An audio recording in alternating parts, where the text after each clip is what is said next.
Hola, hola. ¿Qué tal? ¿Cómo están?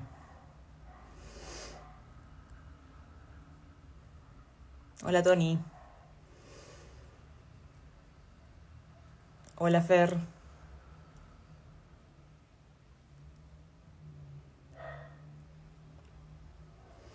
¿Qué tal? ¿Cómo han pasado su feriado? Que nos ha caído a pelo. Yo la verdad es que he aprovechado un montón para respirar y descansar. Hola, Lucas. Lucas nos está mandando saludos desde Chincha. Hola, Juanco. Santiago, ¿qué tal? Hola, Araceli.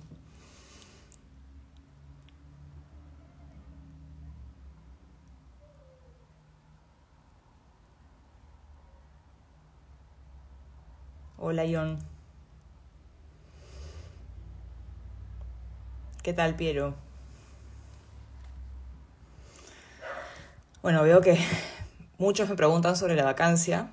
Me han llegado un montón de preguntas sobre ese tema durante el día, así que vamos a esperar unos minutitos más y ya empezaré a responder las preguntas sobre ese tema que a todos nos tiene bastante preocupados.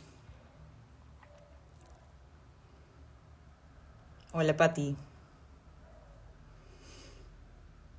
Saludos, Freddy.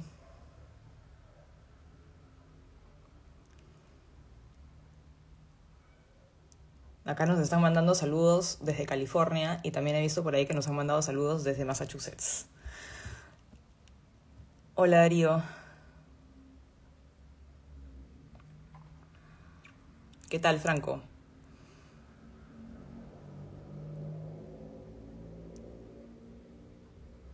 Hola, Alejandro.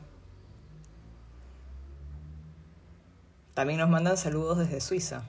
Estamos bien internacionales hoy día.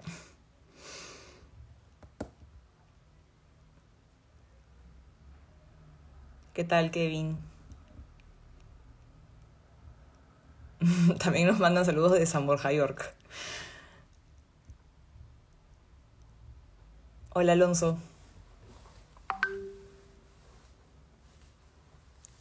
También desde Atlanta, Georgia. Me muero.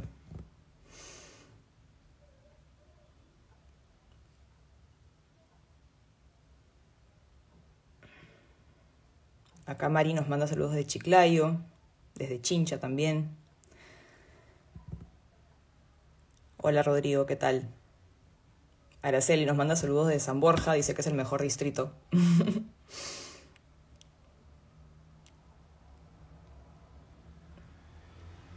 Andrea nos manda saludos desde Oxapampa. José desde Las Vegas. Acá también nos manda saludos desde Seattle.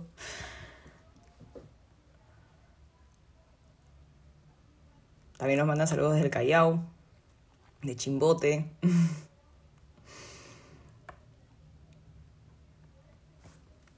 ¿Qué tal, Nicole?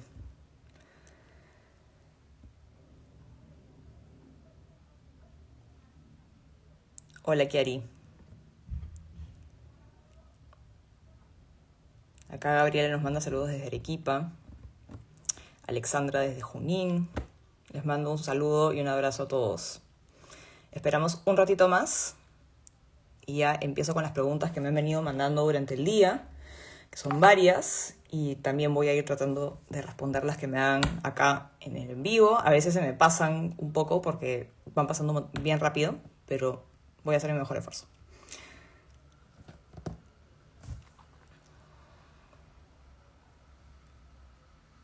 ¿Qué tal, Edwin?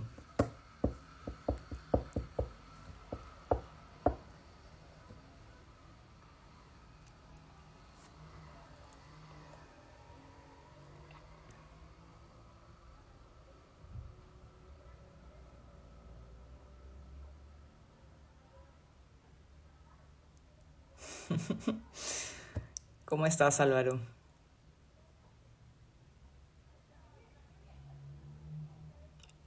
Hola, Jeremy.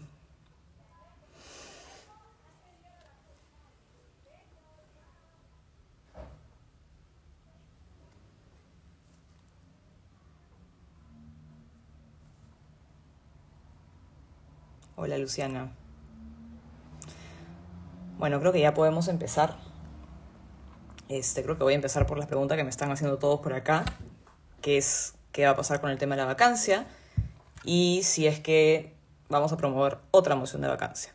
En esta legislatura ya no es posible, no hay tiempo, y si bien este ha sido un proceso bastante frustrante para todos, creo que con el paso del tiempo va a ser cada vez más evidente la incapacidad moral de Pedro Castillo. Creo que ya hemos visto bastante en estos más de 120 días de gobierno y creo que lo más probable es que sigamos descubriendo cosas que vayan confirmando la incapacidad moral de Pedro Castillo, ¿no? Yo creo que el tiempo va a terminar dándonos la razón, así que yo creo que el propio Pedro Castillo va a ir poco a poco demostrándonos su incapacidad moral. Acá Joel está diciendo que él está muy triste por lo que está pasando con el país y la verdad es que creo que es, como dije hace un ratito, muy frustrante para todos, no solo para ustedes, sino para nosotros como oposición. También ha sido un proceso frustrante, pero finalmente así son los procesos democráticos, ¿no? Uno no siempre obtiene lo que quiere, no siempre se llegan a los consensos y a las mayorías necesarias, pero nuevamente yo creo que con el tiempo las cosas nos van a dar la razón.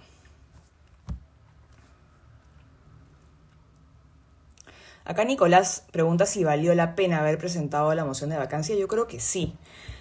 Yo creo que nosotros no podíamos dejar pasar ni tolerar todas las cosas que habíamos estado viendo durante estos ya más de 3 meses de gobierno de Pedro Castillo. Es más, desde el momento en que Pedro Castillo nombró a su primer gabinete con elementos dentro de ese gabinete que tenían vínculos muy, muy, muy cercanos con Movadef, yo señalé que ya había una causal o que ya se había incurrido en una causal de incapacidad moral, porque creo que abrirle las puertas del Estado al Movadef, que no es otra cosa que Sendero Luminoso, y entregarle a Movadef control sobre el Estado, control sobre presupuestos en los ministerios, control de información sensible, de inteligencia, se estaba poniendo en grave riesgo la seguridad nacional y además estaba legitimando y empoderando a Sendero Luminoso. Y creo yo que de eso no hay regreso ni hay enmienda posible. Entonces, creo que luego lo que hemos venido viendo simplemente son hechos que han confirmado esta incapacidad moral que fue evidente desde el primer momento. Y creo que van a seguir saliendo a la luz hechos que van a seguir confirmando esa incapacidad moral. Entonces, yo no creo que no haya valido la pena, así no hayamos llegado a los votos necesarios para debatirla, haber presentado la moción de vacancia, porque nosotros no podíamos tolerar todo lo que estábamos viendo. Lo que había sucedido en Breña es un acto de corrupción flagrante que involucra directamente al presidente de la República y eso era algo que nosotros no podíamos obviar ni pasar por agua tibia. Así que yo creo que así no hayamos logrado los votos, sí valió la pena.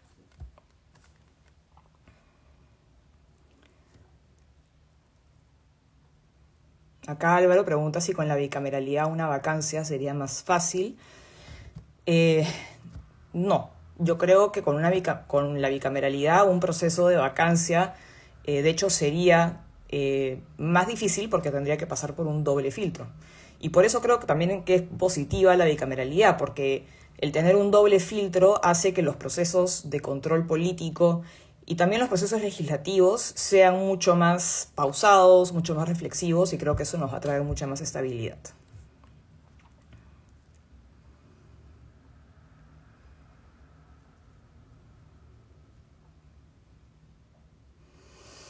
Así es, Elías dice que tenemos un presidente reuniéndose clandestinamente para concertar con proveedores del Estado. Y ha sido descarado, ¿no? El presidente se ha reunido con esta persona que era asesora de una empresa que al día siguiente de la reunión obtuvo una concesión con el Estado. Entonces, el presidente está directamente involucrado en un caso que a todas luces parece ser un caso de tráfico de influencias y de corrupción.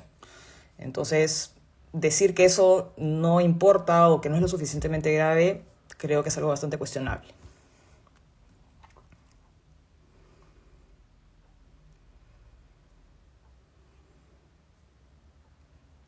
A ver, acá me están diciendo algo que no es la primera vez que escucho y que creo que es interesante, ¿no? Porque me dicen que las mociones de vacancia fortalecen a Castillo porque le permiten victimizarse.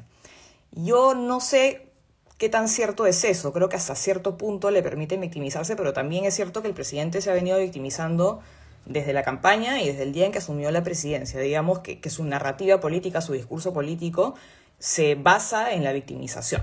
Entonces creo que nosotros como Congreso de la República no podemos dejar de ejercer control político, no podemos dejar de fiscalizar y no podemos dejar de hacer responsable al presidente por sus actos por miedo a que se victimice. Finalmente, creo que no podemos tolerar la falta de transparencia, la negativa a rendirle cuentas a la ciudadanía, no podemos tolerar que se legitime y empodere a Sendero Luminoso por miedo a la victimización. Nosotros tenemos argumentos y estamos defendiendo lo que estamos defendiendo por principio, porque estamos convencidos de que Pedro Castillo es un incapaz moral que no está en la capacidad de mantenerse al mando del país. Entonces, nosotros no podemos quedarnos callados, no podemos no ser un contrapeso frente a su poder por miedo a la victimización.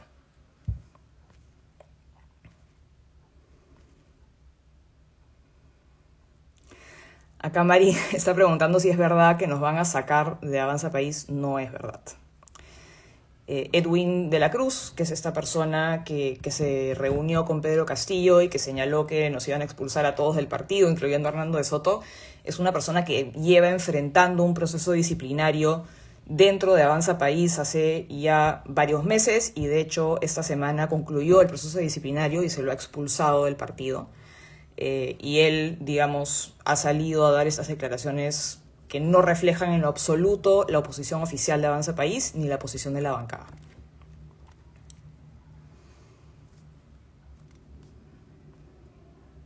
A ver, voy a responder algunas de las preguntas que me han hecho durante el día para que no se me queden. A ver, acá me hicieron una pregunta que sí me gustaría responder, ¿no? Y es que me dicen que Hernando de Soto se quejaba de que Fuerza Popular, cuando tenía una mayoría de 73 congresistas en el Congreso, nunca impulsó su agenda. Y que si nosotros, como Avanza País, lo vamos a hacer. Y sí, lo vamos a hacer. Digamos, la agenda de Hernando de Soto es la agenda del partido, es la agenda de Avanza País. Y nosotros ya hemos venido impulsando ciertas medidas, ciertas reformas que reflejan esa agenda. Para empezar, ya estamos empezando a avanzar en cuanto a reforma política. Se ha presentado el proyecto de bicameralidad. Tanto Alejandro Cabero como Roselia Muruz han presentado 2 proyectos de bicameralidad que ya van a ser debatidos en la próxima legislatura. Yo voy a presentar un paquete de reformas políticas a inicios de la próxima legislatura. También hemos logrado crear una comisión especial dedicada específicamente a resolver el problema de la informalidad. Y también la hemos creado para contribuir a que se entienda cuáles son las causas del problema de la informalidad y lograr hacer entender que la informalidad no se va a solucionar confiscando la mercancía de los informales, botándolos de las calles, sino que tenemos que entender que hay una serie de incentivos y desincentivos que se están dando desde las políticas públicas y que esa es la raíz del problema y eso es lo que tenemos que resolver. Entonces, esa es una forma en la cual estamos impulsando nuestra agenda. Otra forma en la cual estamos impulsando nuestra agenda es favoreciendo la libre competencia. Hemos presentado un proyecto que busca fortalecer y darle mayor autonomía a Indecopi, haciéndolo un organismo constitucionalmente autónomo que esté libre de injerencias políticas para que realmente se favorezca la libre competencia, se defiendan los derechos de los consumidores y se garantice la libre iniciativa privada combatiendo el mercantilismo, combatiendo los cárteles, y creo que eso es lo que vamos a lograr aprobando esta reforma. Y como esas hay una serie de otros proyectos que estamos presentando y que reflejan la agenda de Avanza País, que es una agenda que favorece la formalización, la libre competencia, la libre iniciativa privada.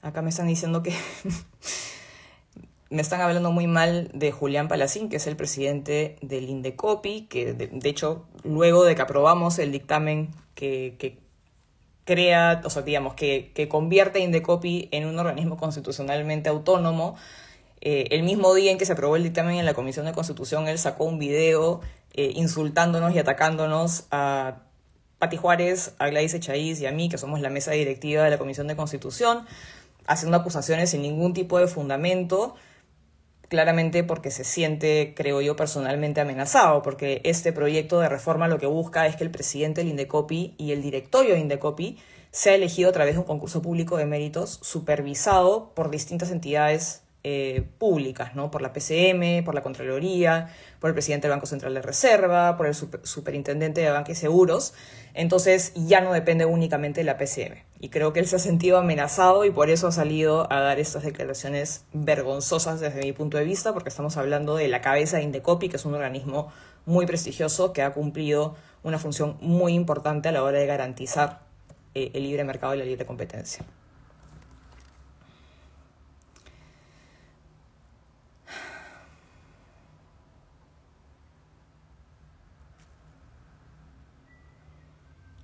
Acá me preguntan si apoyo a Héctor Esmelín Santos. No sé quién es él.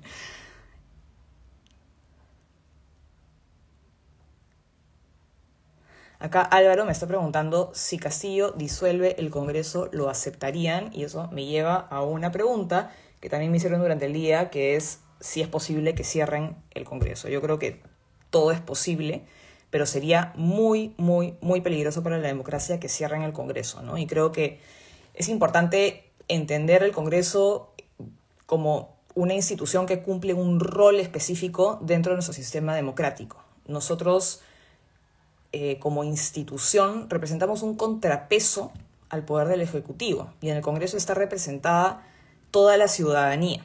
Y creo que también por eso, justamente, es que es una institución que finalmente siempre termina siendo poco popular.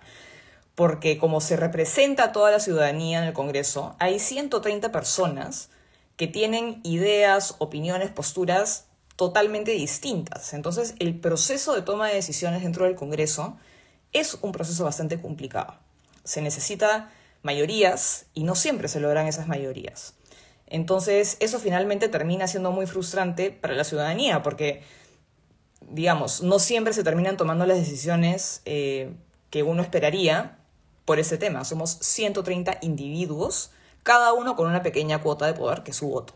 Entonces, eso finalmente es frustrante, genera frustración en la ciudadanía, pero no por eso podemos perder de vista que el Congreso sirve de contrapeso al poder del Ejecutivo. Y si nosotros tuviésemos un poder ejecutivo sin un Congreso que le haga contrapeso, permitiríamos el abuso del poder. Se ejercería el poder sin límite y eso es muy peligroso.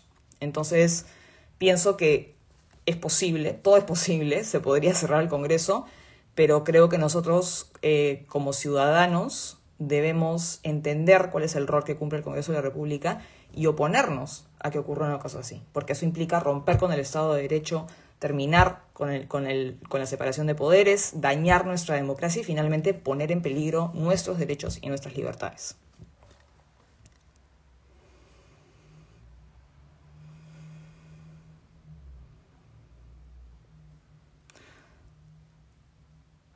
Acá Fer me está preguntando si hay posibilidad de cerrarlo o es imposible de momento, porque a Castillo no creo que le importa que sea peligroso o no. Sí, la verdad es que Pedro Castillo y Perú Libre como partido no han mostrado muchas convicciones democráticas y de hecho han planteado en diversidad de oportunidades el cierre del Congreso de la República. Pero yo creo que en este momento no creo que es imposible, porque como les digo, creo que todo es posible, pero no lo veo como una posibilidad en el futuro cercano.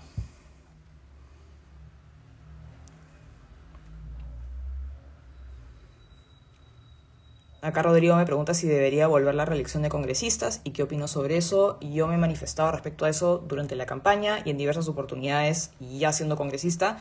Yo creo que fue un gravísimo error haber prohibido la reelección. Yo creo que sí se debe permitir la reelección de congresistas. Creo que le hace mucho daño y debilita aún más a los ya precarios partidos políticos que tenemos el hecho de no permitir la reelección, porque no le permite a los partidos tener cuadros políticos. Genera que no hayan personas con experiencia y trayectoria política en el Congreso y creo que eso finalmente le hace mucho daño a la democracia. Yo creo que los ciudadanos deberían estar en la posibilidad de reelegir a un representante que consideren que ha hecho un buen trabajo y eso no debería estar limitado ni prohibido por la ley.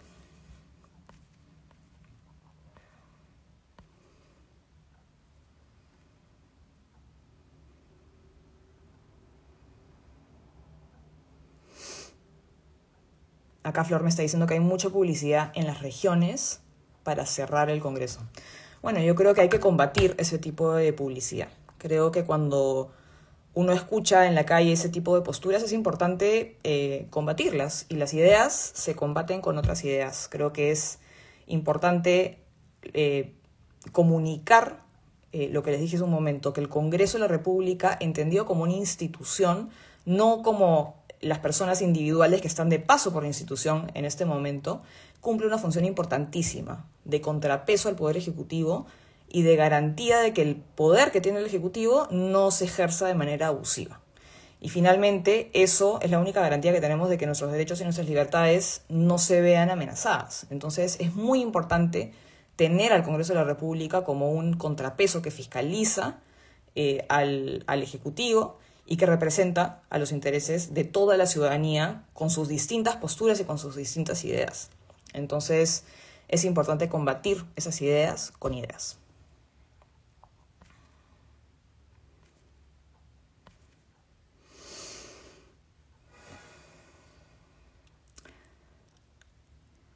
A ver, acá me están preguntando qué he hecho hasta ahora en el Congreso, y que no vale decir defendiendo la Constitución ni hacer visitas de representación.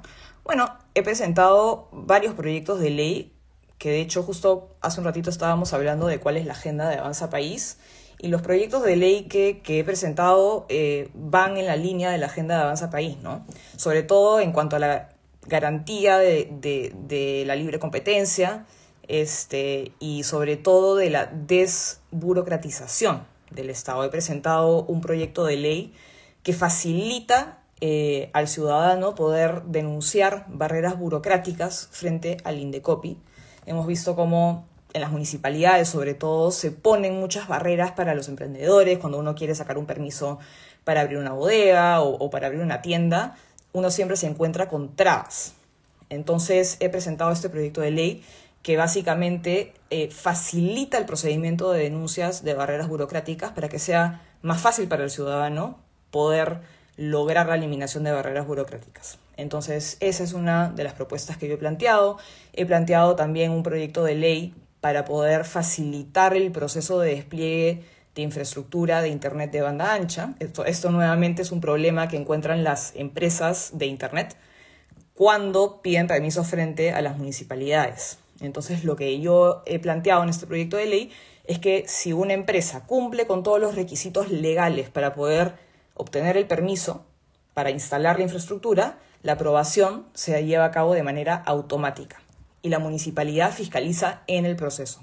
Entonces, esto facilita que el despliegue de la infraestructura de Internet se lleve a cabo de manera mucho más rápida y que no enfrente trabas innecesarias. Y bueno, he presentado también el proyecto que busca la autonomía constitucional de Indecopi. He presentado también un proyecto que busca digitalizar los trámites notariales, que creo que eso es algo bastante positivo para todos. En realidad, sabemos que acudir a una notaría es carísimo, hay muchísimo trámite, papeleo, y creo que sería mucho más fácil para los ciudadanos el poder acceder a estos trámites notariales de manera virtual.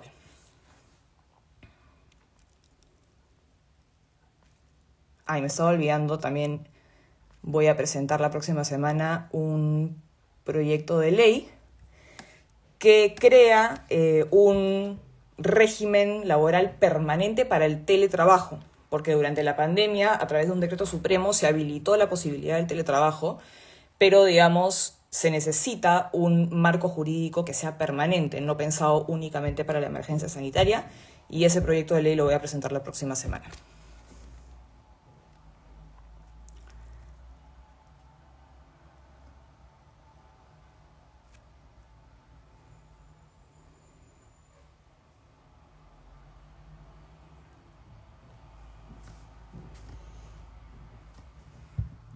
Veo que varias personas me están preguntando sobre Héctor Esmelín Santos, y la verdad es que no estoy enterada de quién es el señor. Parece que ha sido un delincuente que ha sido capturado, pero no les puedo dar más información al respecto porque tengo que informarme yo primero.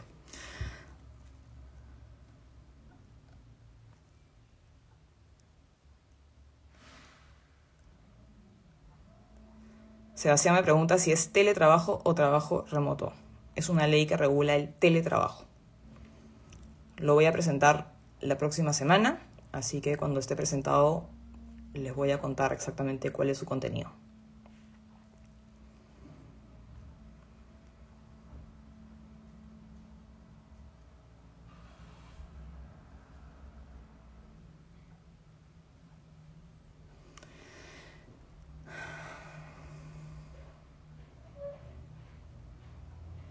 A ver, acá hay una pregunta que quiero abordar, porque creo que es un tema importante de aclarar. Que me preguntan si hay castigo para los congresistas que recolectan firmas cuando están en semana de representación.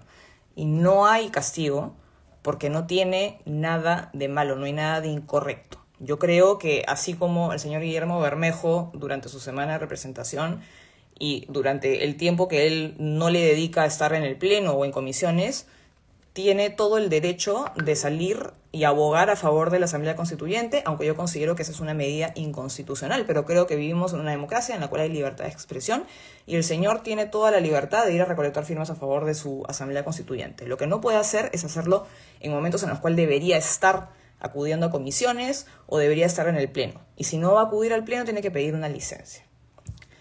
Y lo mismo sucede con la recolección de firmas en contra de la Asamblea Constituyente. Los congresistas ejercemos una representación política. Durante nuestra semana de representación tenemos que hacer actividades políticas y definitivamente cada uno de los congresistas va a hacer actividades políticas que representen sus ideologías políticas. Entonces no hay sanción necesaria porque no hay nada incorrecto a la hora de hacer actividades políticas durante la semana de representación, porque los congresistas ejercen una representación de naturaleza política.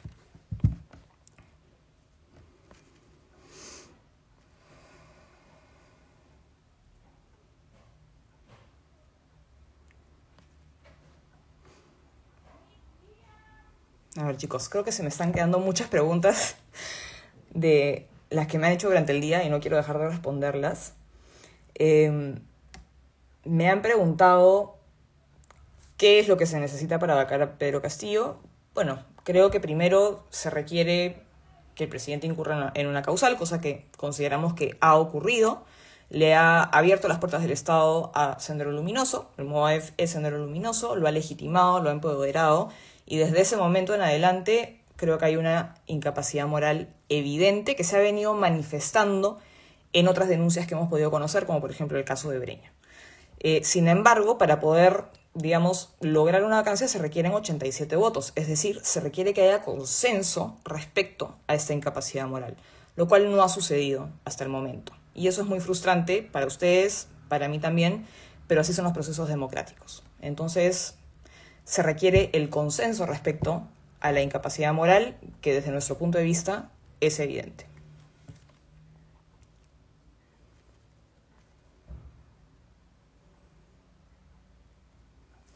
A ver. Me han preguntado también, bueno, ya hablando de la vacancia, ¿qué considero que provocó el rechazo a la admisión a debate de la vacancia? Y creo que es, bueno, la falta de consenso, ¿no? Yo creo que hay congresistas que aún no están convencidos respecto a la incapacidad moral del presidente, aún le pueden dar el beneficio de la duda, o tal vez están esperando a que haya, digamos, un gran destape o un momento clave en el cual, digamos, va a ser, digamos, que se alineen los astros y va a ser el momento para presentar la vacancia. Yo no estoy segura de que ese momento necesariamente se dé. Yo creo que simplemente Pedro Castillo nos va a ir demostrando con el tiempo su incapacidad moral.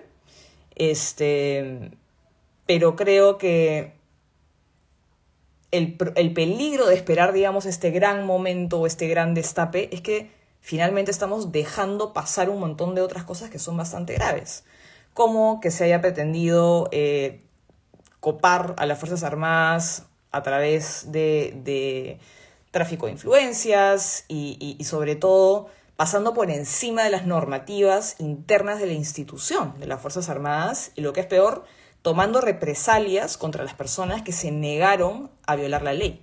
Eso es algo gravísimo. El hecho de que el presidente se haya estado reuniendo clandestinamente con proveedores del Estado en Breña, que haya tenido reuniones con esta asesora de empresas que al día siguiente obtienen concesiones con el Estado.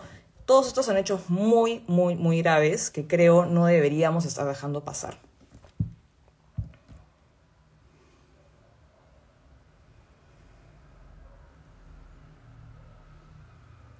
Acá me están diciendo que guarde el live. Yo siempre guardo mis lives y los publico. Así que este live también va a estar publicado en mi Instagram.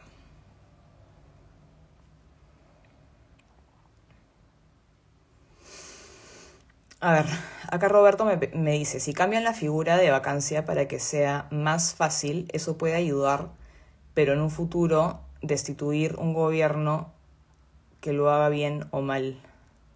Bueno, creo que entiendo por dónde va tu pregunta y yo considero que el proceso de vacancia tiene que mantenerse como está. Se requiere de una mayoría calificada porque, digamos, no es una decisión menor vacar a un presidente de la República. Yo considero que tiene que ser una mayoría calificada.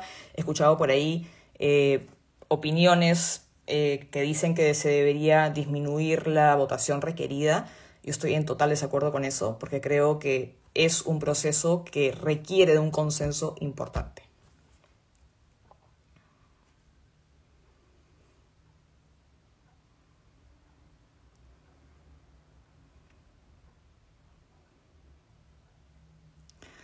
Acá Edgar me está diciendo, si Pedro Castillo coloca a Vladimir Cerrón, un corrupto comprobado, no estaría incurriendo nuevamente en una incapacidad moral. A ver, yo no creo que uno puede incurrir y luego desincurrir en la incapacidad moral. Yo he sido muy clara desde un principio, creo que desde que Castillo nombra en su gabinete a personas con serios vínculos al Movadef, ya había una incapacidad moral y de eso no hay regreso. Uno no puede ser y no ser en otro momento. Digamos, una vez que se incurre en la causal, uno es un incapaz moral permanente. Y cuando yo lo dije, se me dijo que tal vez era demasiado anticipado, demasiado exagerado, pero creo que los hechos nos han ido dando la razón respecto a la incapacidad moral del presidente y creo que vamos a seguir conociendo hechos que van a generar el consenso necesario sobre esa incapacidad.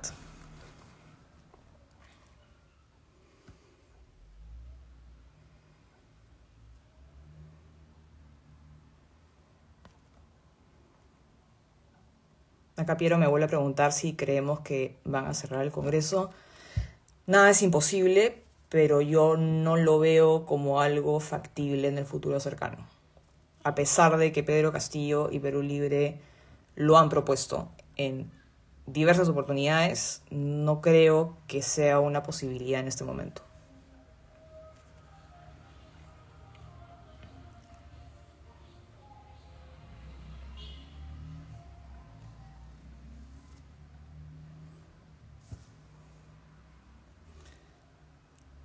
A ver, acá Flor me pregunta si es cierto que el partido magisterial es el otro as bajo la manga del Movadef a futuro.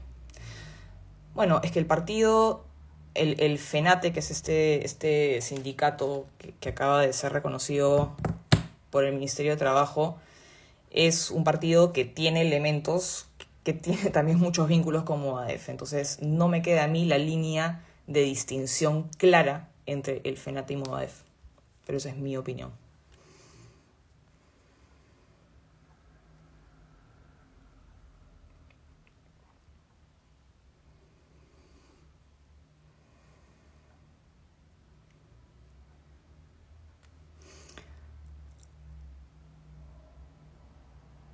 Me vuelven a preguntar qué opino sobre el esmelinismo.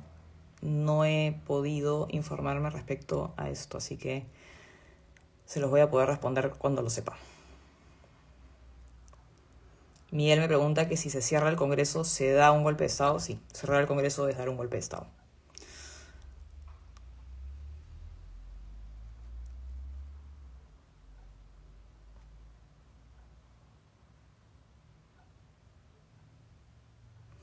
A ver, acá Alfonso me está preguntando por qué no voté a favor de la reforma política y si no creo que es mejor que los candidatos sean elegidos en elecciones internas y no a dedo por ser los dueños y buscar el bipartidismo. A ver, solo una breve explicación respecto a ese tema. Nosotros no hemos eliminado la reforma política, se ha votado a favor de postergarla para las elecciones municipales y regionales.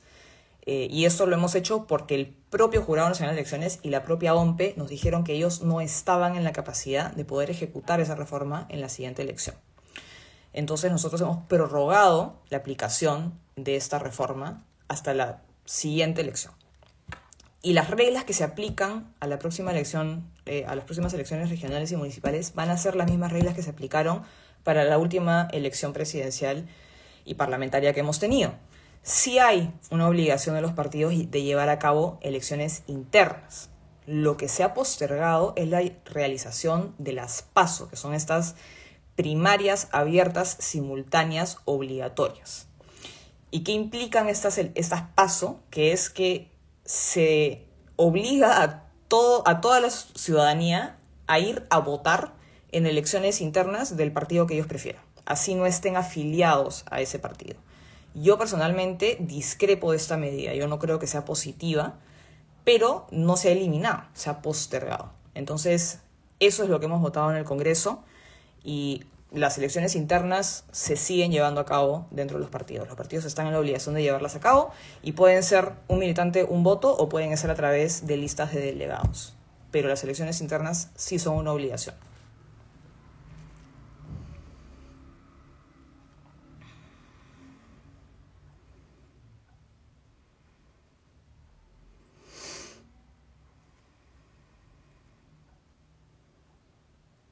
Acá Talía me está preguntando por qué no regulamos la revocatoria presidencial.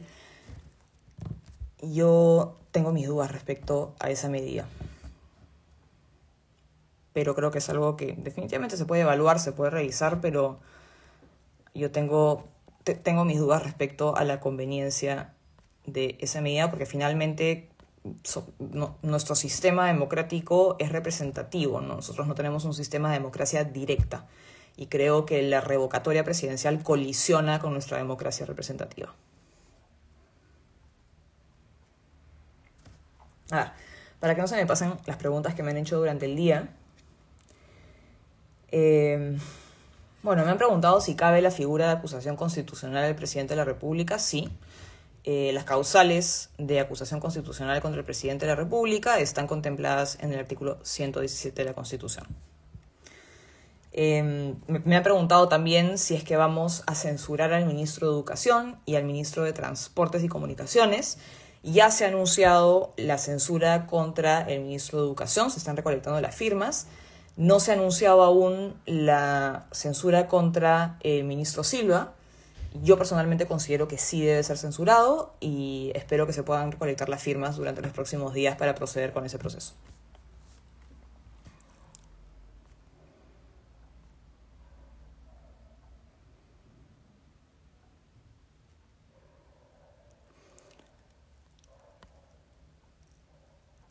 Me están preguntando cuándo empieza la próxima legislatura. Eso todavía lo tenemos que determinar. Creo que todavía no han decidido si es que vamos a empezar en enero o en febrero.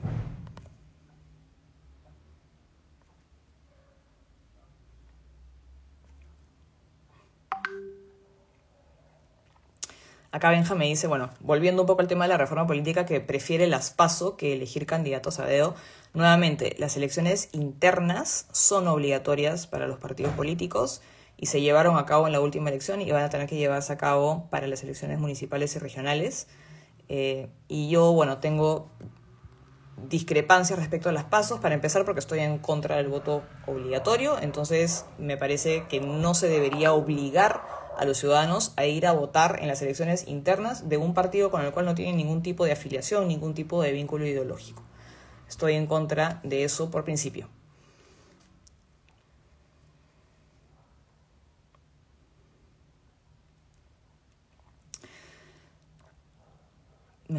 Acá Felipe me pregunta si vamos a interpelar a la ministra de la Mujer. No hay una interpelación contra la ministra de la Mujer en agenda, que yo sepa.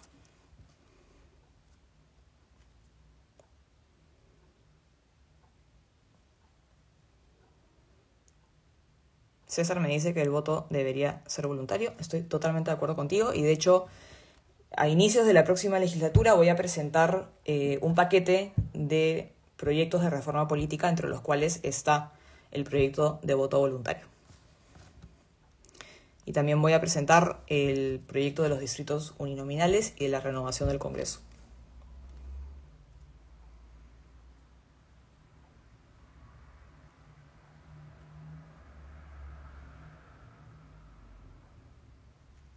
Acá Alfonso me dice que se puede buscar hacer primarias sin que sea el voto obligatorio.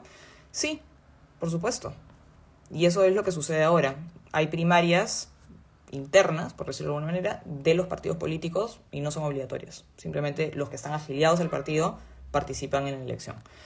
Con lo que yo estoy en desacuerdo es que se obligue a todos los ciudadanos mayores de 18 años a ir a votar en una elección interna de un partido con el cual no tiene ningún tipo de filiación.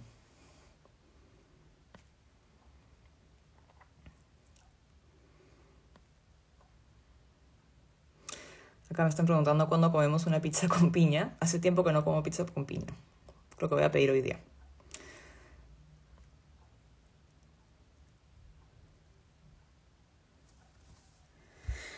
A ver, se me está quedando algo.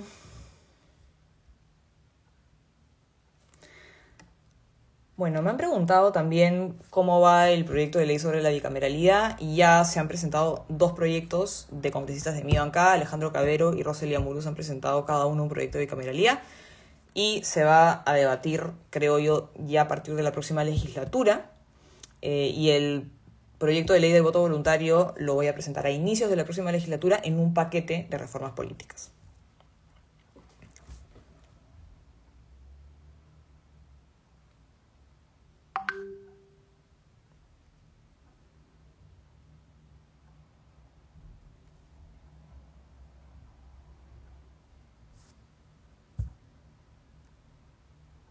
Me pregunta si tiene una proyección astral. No.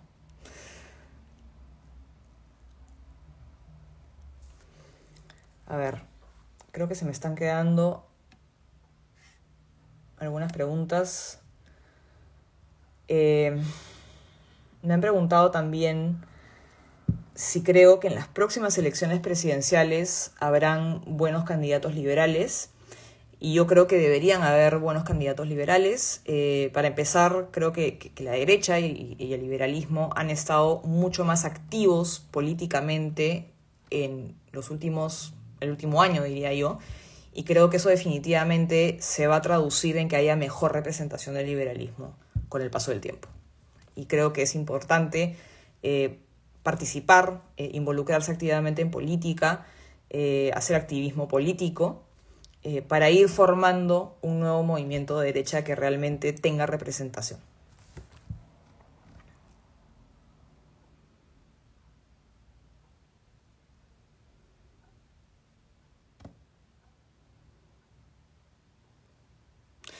Me preguntan por qué no uso mis lentes ahorita, porque en realidad solo los necesito para ver de lejos.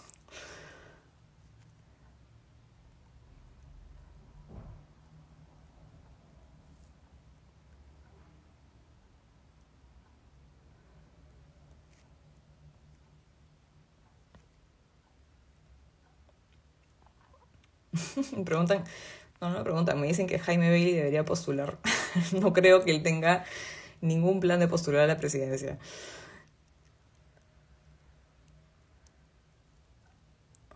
A ver, se me está pasando algo. Bueno, me han preguntado también qué me motivó a entrar en política.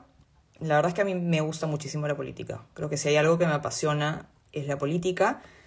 Y creo que la política es un medio a través del cual uno puede realmente generar un impacto y generar cambios. Entonces creo que es eso lo que me llevó a mí a entrar en política. Me gusta muchísimo, lo disfruto.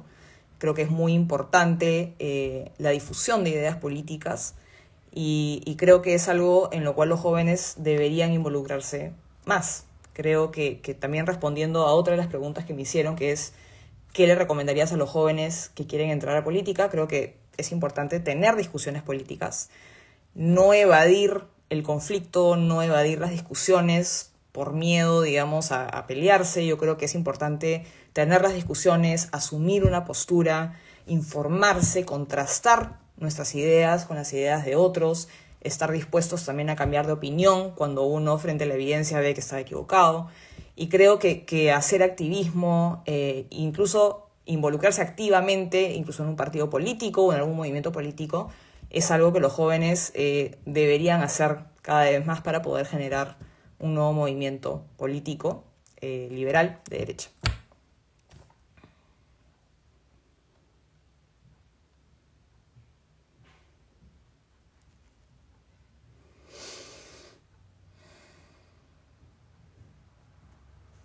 Acá me pregunta si me considero idealista. Sí. Más que idealista, creo que principista.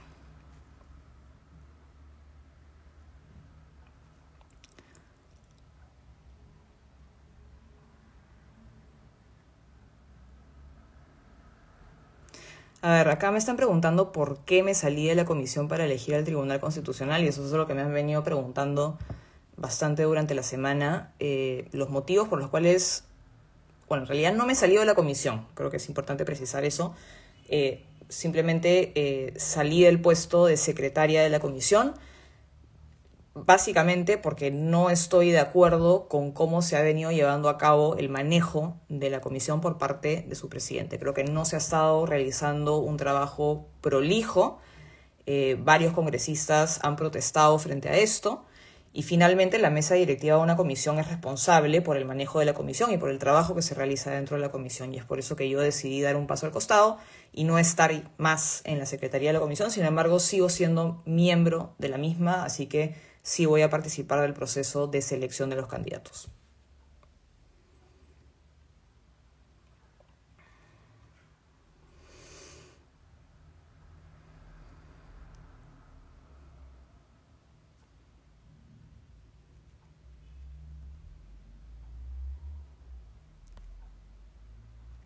Me han preguntado también si en algún momento he considerado cambiarme a la izquierda moderada democrática. No. Creo que es perfectamente legítimo ser de izquierda, pero yo no coincido ideológicamente con la izquierda. Me pregunta si alguna vez he visto a Montoya sonreír. Creo que no.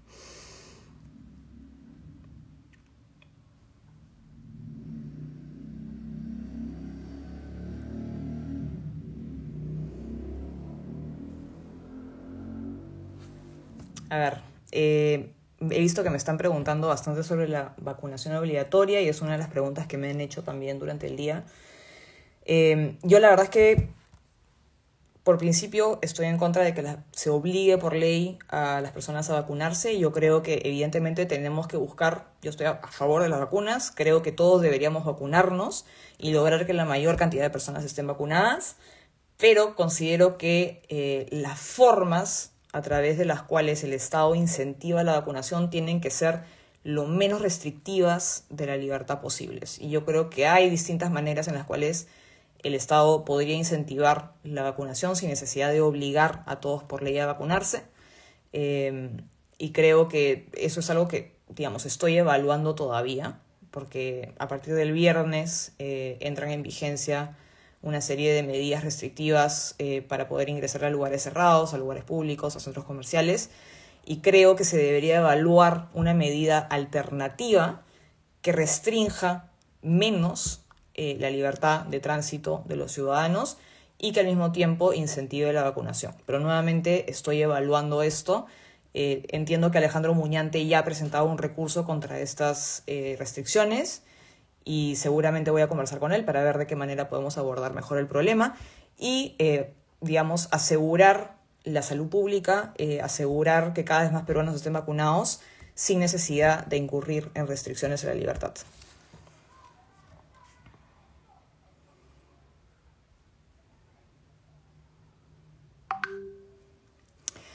A ver, me están preguntando cómo veo al Perú de aquí a 6 meses, y también conecto con una pregunta que me hicieron durante el día, que es que cómo creo que va a ser el próximo año en lo económico, social y político.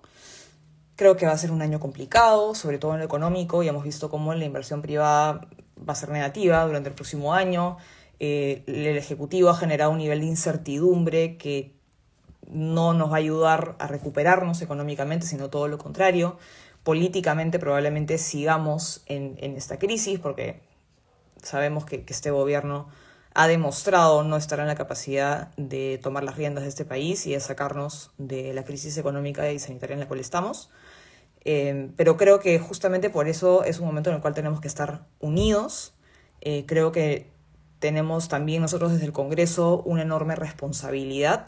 Nosotros podemos ser contrapeso, podemos actuar de manera responsable para evitar que la crisis llegue, digamos, a niveles mayores y nada, creo que la unión en este momento es muy importante porque sí es posible salir de la crisis en la que estamos. Creo que no hay que perder la esperanza en que las cosas pueden mejorar.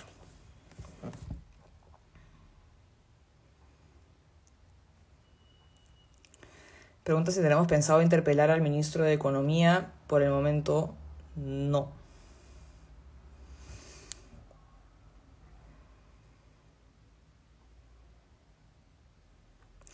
Acá John me dice, pero el presidente ha sido democráticamente elegido. ¿Por qué vacarlo y no apoyarlo? Hasta ahora no han censurado a un ministro pudiendo hacerlo desde el primer gabinete. Bueno, los ministros han renunciado antes de que se presenten las censuras en su contra, pero es verdad, yo considero, por ejemplo, que en el caso de Iber Maraví se debió proceder con su censura de manera inmediata después de la interpelación, cosa que no sucedió, y eso creo que es algo que no debe ocurrir.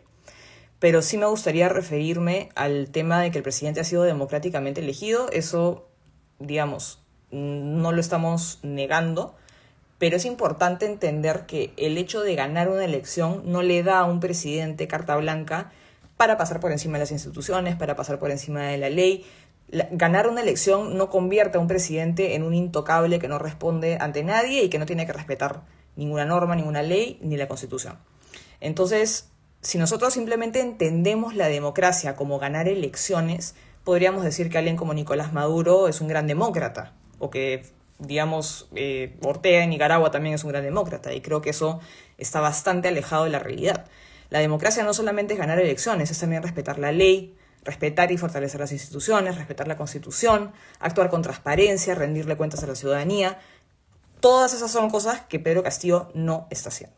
Entonces nosotros no podemos apoyar a un presidente que se reúne clandestinamente en una casa en Breña con proveedores de empresas que al día siguiente ganan concesiones por arte de magia. Nosotros no podemos apoyar a un presidente que empodera y legitima al Movadef, que no es otra cosa que Centro Luminoso. No podemos apoyar a un presidente que tiene un secretario que claramente está incurriendo en tráfico de influencias, está cobrando favores y no nos explicamos cómo encontraron $20,000 en efectivo en Palacio de Gobierno. El hecho de que haya ganado una elección no significa que pueda hacer todo eso impunemente. Así que por eso es que nosotros no podemos apoyar a Pedro Castillo.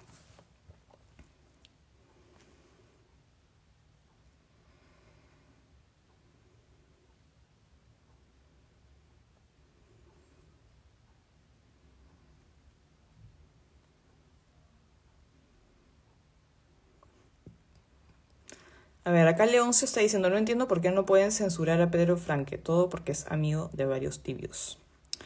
Bueno, en este momento yo considero que Pedro Franque, bueno, está el tema de los decretos de urgencia y de hecho se ha planteado una acusación constitucional en su contra por haber emitido estos decretos de urgencia, aprobando créditos suplementarios, pasando por encima del Congreso cuando la Constitución señala que eso se tiene que hacer de acuerdo a ley.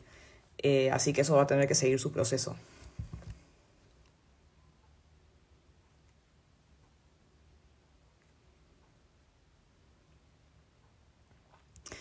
Bueno, quedan 3 minutos. Voy a ver si no se me ha quedado ninguna de las preguntas que me han hecho durante el día.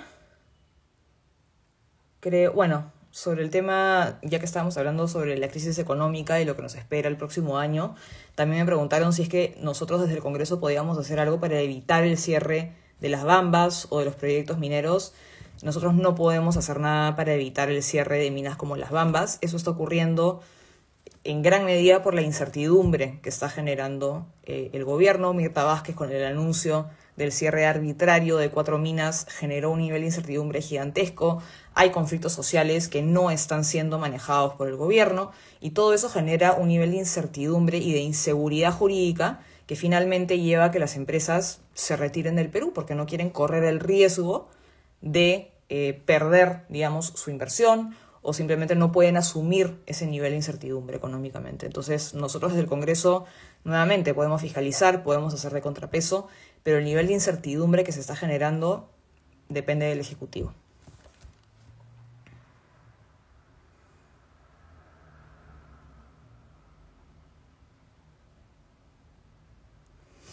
Creo que ya...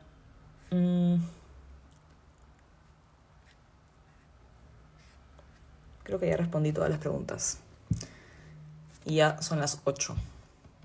Así que me despido. Les agradezco muchísimo por haberse conectado hoy día, por haberme mandado sus preguntas. Nuevamente he tratado de responder todas las que he podido, de las que me han hecho durante el en vivo y de las que me han mandado durante el día. Les agradezco mucho nuevamente por haberse conectado. Voy a colgar este live en mi Instagram. Y nada, nos vemos hasta el próximo en vivo. Chao.